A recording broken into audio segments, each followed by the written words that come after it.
Oh no, he's on a walk again. No, he's going to talk about something. No, God, stop.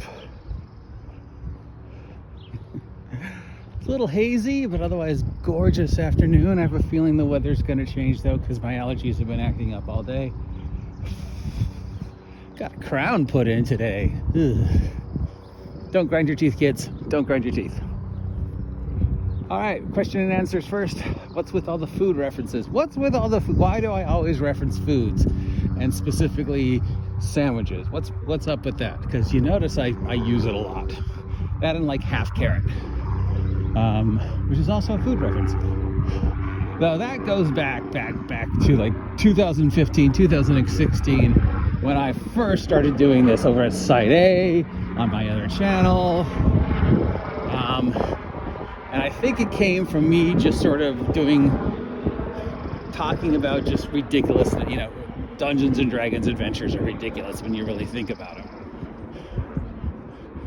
Yeah, and why would you build that? I think it's one of my, why would you build that? What's the reason for building it? And I think I was like casually just tossing off random names.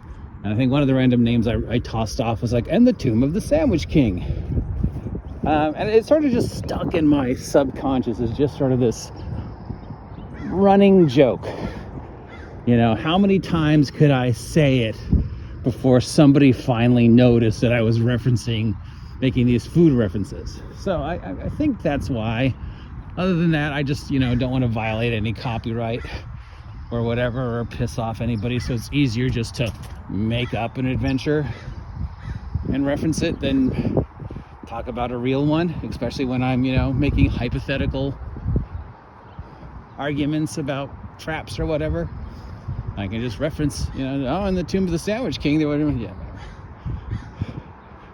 So today we're going to talk about remembering intelligence.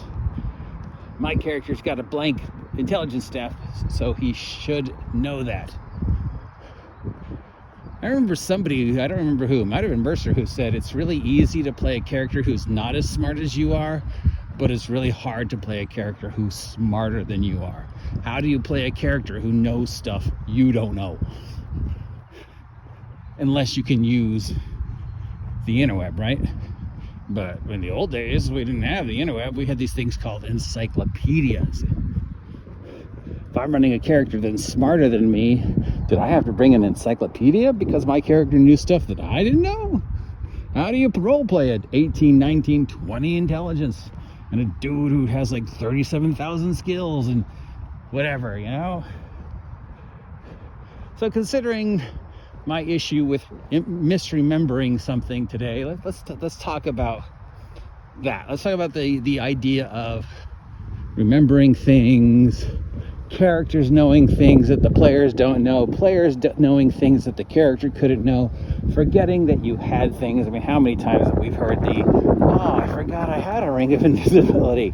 I know that's happened to me at least 5 times, where either I or somebody in the group I was in forgot we had a magic item, or forgot we met an NPC, or forgot an important clue, and then it would come back days, months, or even years later when you're like, oh wait, yeah, that key.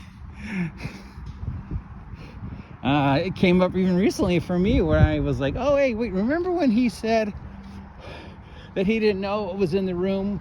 Well, how would he know what was in the room since he said he didn't? Yeah, he's like, yeah, Anyways, I'm referencing an adventure that I haven't talked about, so you have no idea what I'm talking about.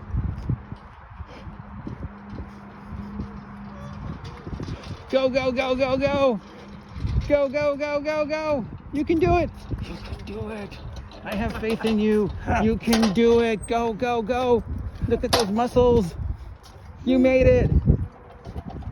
Interrupting my phone call for you. Yeah, go, dude. You're so cute. All right, so how do you do that? Well, first talk about remembering things. That's just note taking. But go, go, go. So, what if a character or a player forgets something that their character should know, but you, the DM, remember it? Or vice versa. What if I, the player, remember something You, the DM, don't remember. How do we resolve that? I mean, obviously, hopefully somebody's taking some variation of notes. Note taking is, as old as the hobby is, but still there's gray areas, right? With remembering facts. I tell you something and I think it's important, but you don't think it's important. So even if you do write it down, you don't necessarily remember the reference. And then when it comes up days, weeks, months, or even years later, and you're like, oh, wait, yeah, I don't remember that. And the answer is, I don't know. I don't know what the best way to do that is. First and most importantly, take notes. Just take notes. And even if those notes don't make sense to anybody else but you, take notes and, key those notes to something that was important with that event. Because then your brain is more likely to remember what gold 13 dolphin means. If gold 13 dolphin means, and you have not only the date that the adventure was, but something that stood out on that episode of the adventure. And it could be something that happened in game, like, oh, well, so fucking cool when Erwin killed that beholder with one swing. Or out of game, wasn't it just so funny when he spilled the soda and, or he kept mispronouncing your name or whatever, just something that triggers. Because sight memory, sound memory, smell memory, and tactical memory are all different things. And emotional memory is even more of a vague thing that we barely understand, right?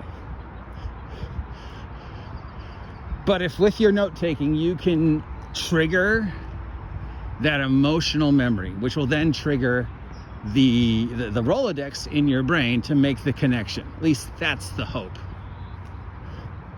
And there is some evidence to suggest that is a good method, mind palaces. You hear about mind palaces all the time.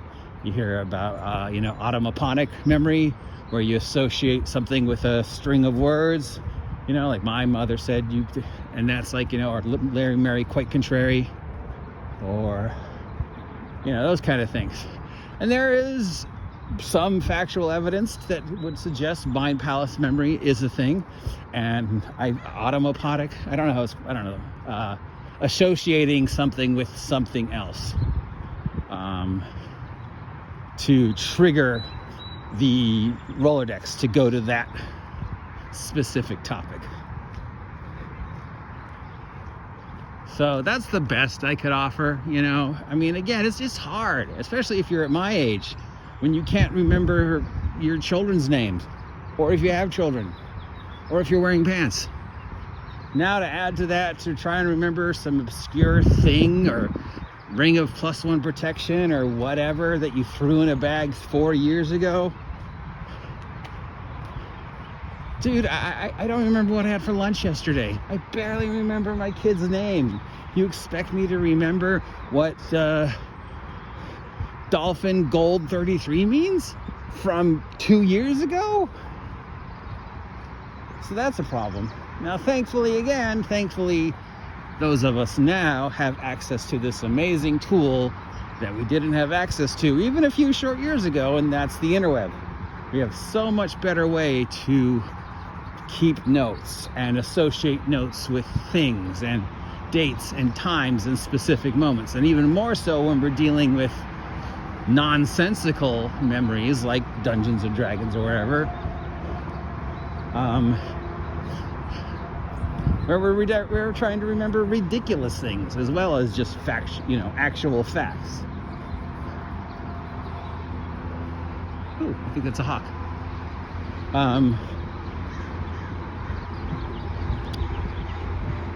So then that gradually evolves into where we started with this topic with, my character being smarter than me.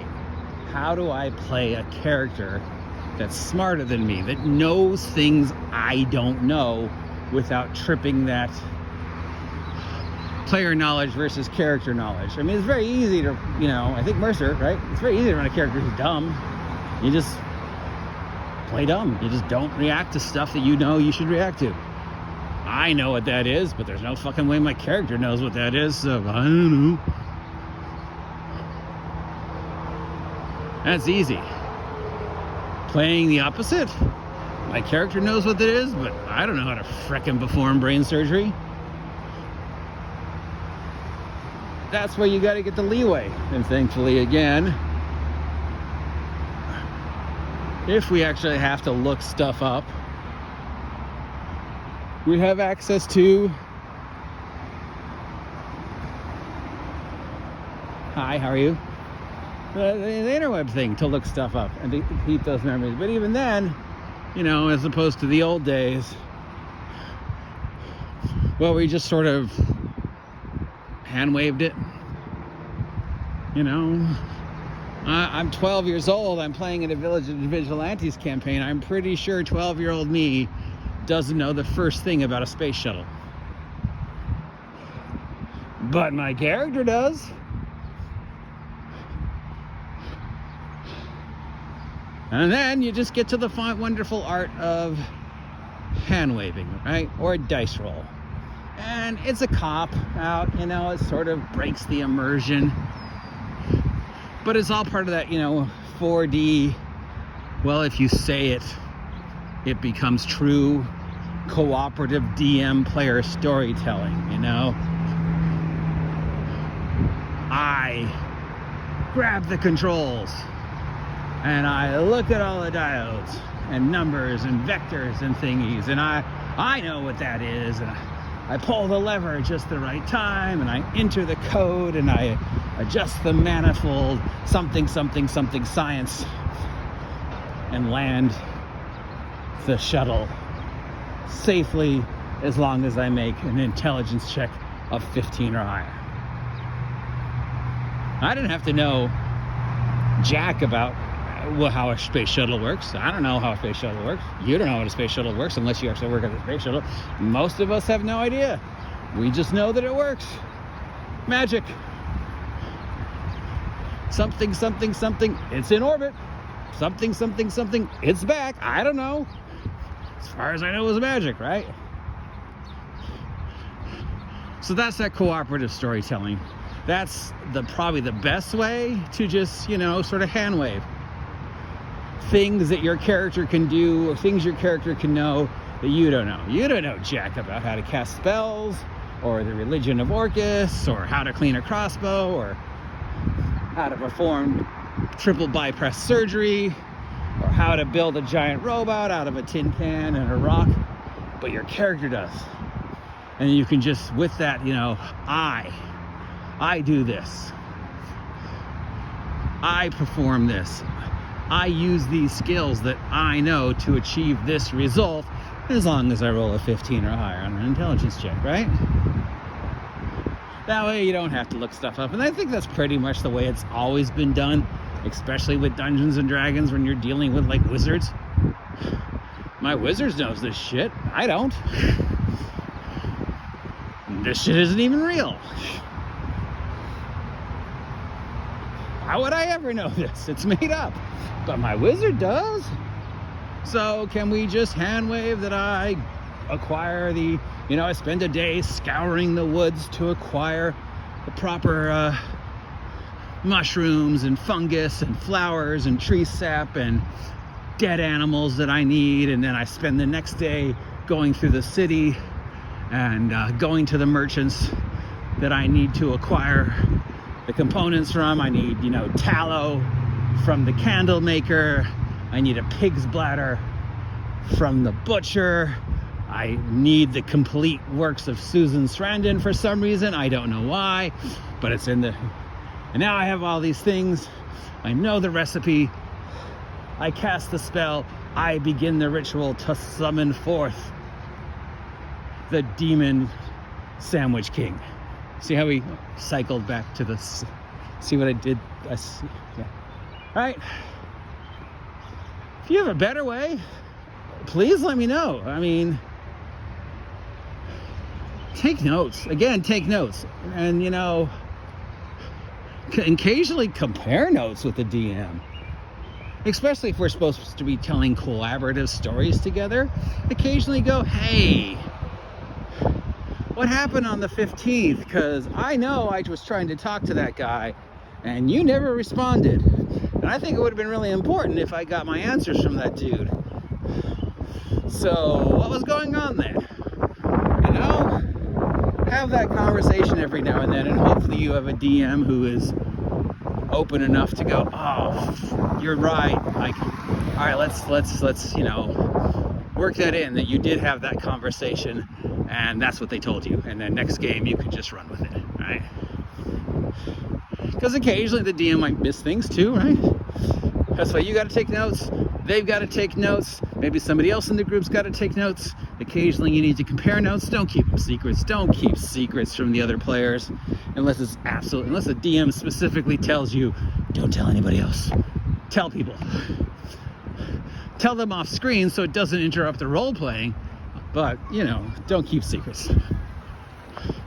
And link those notes to something that stands out in your memory. Use the Mind Palace tricks. If you can connect Gold 33 Dolphin to that date and something that is memorable about that date, then when you see Gold 32 Dolphin and you see the trigger, that's the day Charles spilled his soda on Jay's carpet, then you're like, cling, oh yeah, Gold 32 Dolphin's the code word to get into the secret base of the cult of the Sandwich King. Oh, that's like 2 years ago, but now it comes in handy.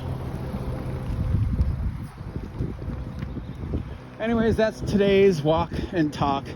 I hope you appreciate these. If you don't, let me know. I mean, as long as one person enjoys them, I'll keep doing them. And if you guys are like, no, please stop, then that's fine too.